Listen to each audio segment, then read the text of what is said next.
जनाब एक minute. Deputy speaker साहब, डिप्टी स्पीकर साहब, जी बोले मुझे जी। नहायत अफसोस से के साथ कहना पड़ता है कि आज जो मौजू था वो रसालत माब नबी करीम सल्लल्लाहु अलैहि वसल्लम की हुर्मत और उनकी अजमत के बारे में था, और जिस तरीके से हुकूमत की तरफ से इस मौजू पर जी उन्होंने खुद वो बैठ गए, मैंने तो उन्हें कुछ नहीं कहा था, वो खुद बैठ गए। वो एक मिनट, अभी उनका मैंने नाम ले दिया, वो बोल रहे हैं, उसके बाद आपको मौका देता हूं। हुकूमत ने मैंने तो पैगाम भी भिजवाया जी। इस नहायत किसी भी मुसलमान के लिए, जनाब स्पीकर, किसी भी मुसलमान के लिए इससे ज्यादा अहम और संजीदा मौजू नहीं हो सकता। लेकिन बड़े मुझे अफसोस के साथ कहना पड़ता है कि जिस तरीके से इसे भी सियासत का हिस्सा बनाया जा रहा है। और जनाब मैं आपसे गुजारिश करूंगा, आप मेरी बात सुन लीजिए। सिर्फ ये सुन लीजिए, सिर्फ शाह साहब ने जो ड्राफ्ट की रेजोल्यूशन वो पढ़ के बैठ जाएंगे। मैं बात करना चाहता हूँ। देखिए हमने भी तो रेजोल्यूशन पढ़ा, तो सुनी ना। मैं अब एक मेरी बात सुन लें। जनाब स्पीकर, मैं ये कहना चाह रहा था कि नबी करीम सल्लल्लाहु अलैहि वसल्लम की शान में जो गुस्ताखी हुई है उससे पूरी दुनिया के मुसलमानों के जज्बात और एहसासात मजरूह हुए। चाहिए तो ये था, आज जो आपको अपना रेजोल्यूशन पढ़ने की बहुत जल्दी है, तो 7 दिन पहले ये वाकया हुआ, आपने असेंबली का इजलास नहीं बनाया बल्कि आपने छुट्टियां की। आपको चाहिए था कि पाकिस्तानी कौम के जज्बात का ख्याल करते हुए, उनकी सही तर्जमानी करते हुए आपको जॉइंट सिटिंग बुलाकर, जॉइंट सेशन बुलाकर पूरी पाकिस्तानी कौम के जज्बात की तर्जमानी करनी चाहिए। जनाब स्पीकर, मैं यहाँ पर रिकॉर्ड पर एक बात रखना चाहता हूँ कि इसी तरह का एक वाकया जबकि डेनमार्क में कैरिकेचर्स का मामला हुआ था, शान रसालत में गुस्ताखी हुई थी, उस वक्त ये नाचीज इस मुल्क का वजीर आजम था। मैंने यौम इश्क़े रसूल मनाया था सरकारी सतह पर, और पूरी दुनिया को मैंने एक पैगाम दिया था कि पाकिस्तान नहीं, दुनिया के किसी भी हिस्से में बसने वाला मुसलमान शान रसालत में किसी किस्म की इस तरह की गुस्ताखी बर्दाश्त नहीं करेगा। जनाब स्पीकर, क्या आज अगर अपोजिशन की तरफ से ये रेजोल्यूशन आया है तो क्या उसको अगर आप एक्सेप्ट करें तो आप समझते हैं कि आप जो है वो कोई गैर आईनी बात करेंगे या गैर कानूनी बात करेंगे? आपने इतना बड़ा सरमन दे दिया।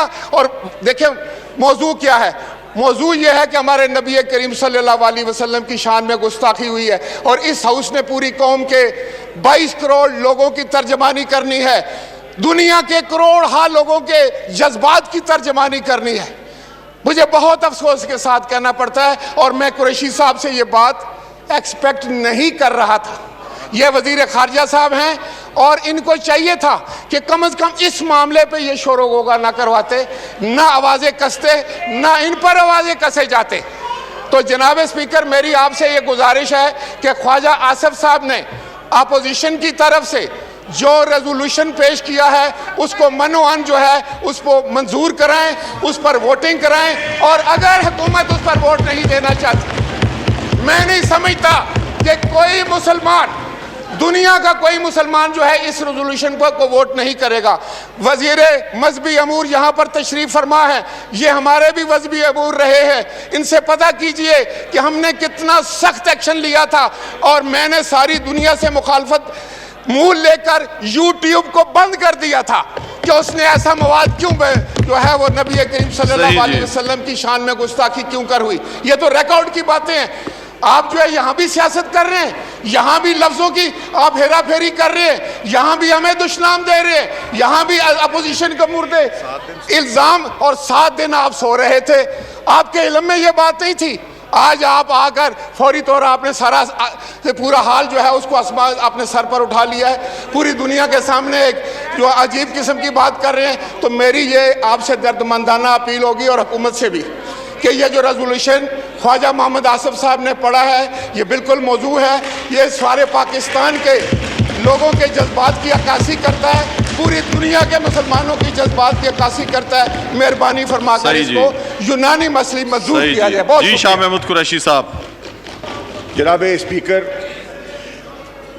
मैं रिकॉर्ड की दुरुस्ती के लिए अर्ज़ करना चाहूँगा कि मैं आपके चेंबर में हाजिर हुआ और मैंने कहा कि इस गुस्ताखाना खाकों पर हम एक रेजोल्यूशन पेश करना चाहते हैं और मेरी ख्वाहिश है कि अपोजिशन के मेंबरान से मशावरत के बाद हम एक मुत्तफ़िका इस पे, क्योंकि ये सियासत से बालतर है, ये इस्लाम पर हमला है,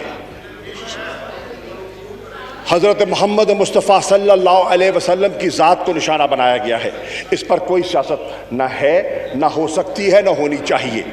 मैंने नवीद कमर साहब तशरीफ़ फरमा हैं, शाज़िया बीबी बैठी हैं, मैंने इनसे राब्ता किया और बात की और मैंने कहा ये रेजोल्यूशन है, आप इसको देख लें, हम चाहते हैं इस पर इत्तफाक हो जाए। इन दोनों मोअज़्ज़िज़ मेंबरान ने कहा नून लीग वाले इस चीज़ पर मुत्तफ़िक नहीं हैं, आप उनसे बात कर लें।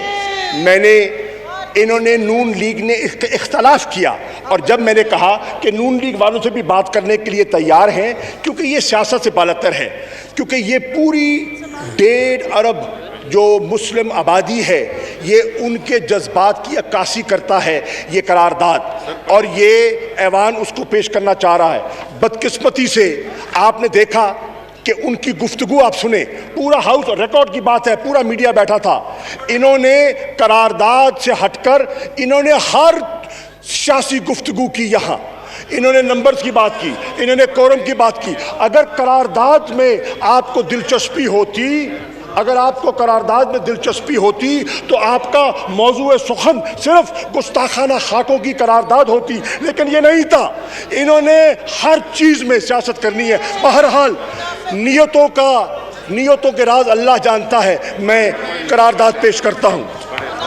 The Majlis Shura parliament of Pakistan taking serious note of the recent blasphemous incidents insulting the Holy Prophet Hazrat Muhammad Mustafa sallallahu alaihi wasallam through republication of caricatures in France and the desecration of the Holy Quran in Norway and Sweden, condemns in strongest terms the resurgence of blasphemous and Islamophobic acts of mischievous elements in some parts of the world, expresses serious concern at the highly disturbing statements and hate mongering by a few politicians in some countries justifying unlawful provocation and insult to sentiments of more than 1 billion Muslims through such hate-driven acts under the garb of freedom of expression.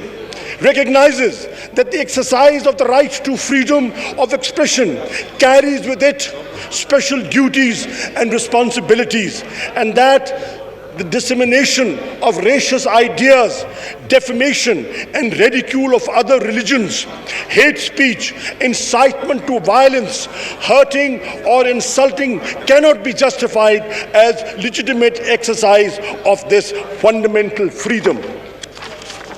Greatly alarmed at the rising incidence of systematic Islamophobia around the world, resulting in horrific violence and hate crimes against Muslims, even during the global pandemic.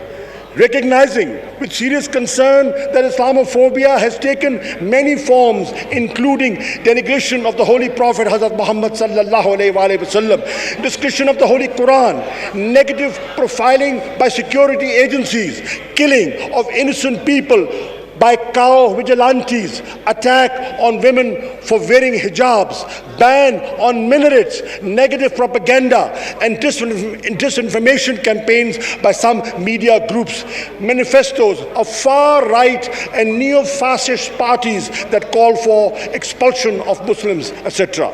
Expresses concern on the politicization of Islamophobia and hate speech against Muslims by some politicians from their partisan electoral and for their partisan electoral political gains. Condemns unequivocally the practice of blasphemy and for insulting prophets of Islam, Christianity and Judaism alike. condemns strongly all acts of terror or violence in the name of religion or belief,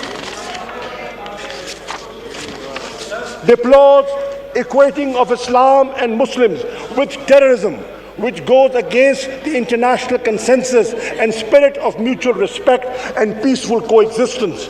Seriously concerned that illegal and Islamophobic acts fanning inter-religious hatred, hostility and confrontation are the very basis of horrendous terrorist acts like the Christchurch, thereby imperiling harmony and peaceful coexistence among civilizations.